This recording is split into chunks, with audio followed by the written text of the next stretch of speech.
गोटे थर भी कहीं जीति ना royal Challengers Bangalore. Royal Challengers Bangalore आज पर्यंत गोटे भी आईपीएल टाइटल जीति ना। विराट कोहली गत 18टी आईपीएल नीलाम देखी एवं वर्ष वर्ष धरी दल में अनेक परिवर्तन आसी किंतु से माने केबे भी टाइटल जीति ना। एथर आईपीएल नीलाम रे आरसीबी किछि कटई निश्चित नहीं किछि प्रिय खेलाड़ी को मुक्त करिछि एवं किछि नूतन खेलाड़ी किणिछि जो माने निज दल को संतुलन आनी पारिबे।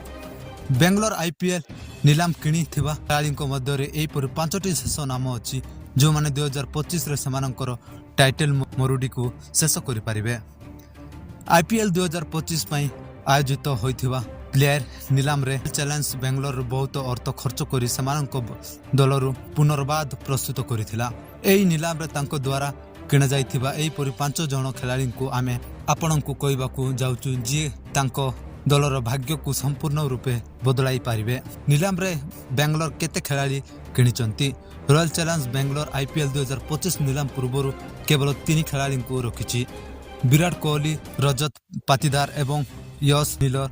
वर्तमान से नीलाम रे 19 खेलाड़ी किणिचंती। दल सहित जड़ित 5टी नूतन खेलाड़ी विषय एठारे जानतु जो माने आरसीबी रो असमाप्त प्रश्न पूरण करने को आगुआ आसबे।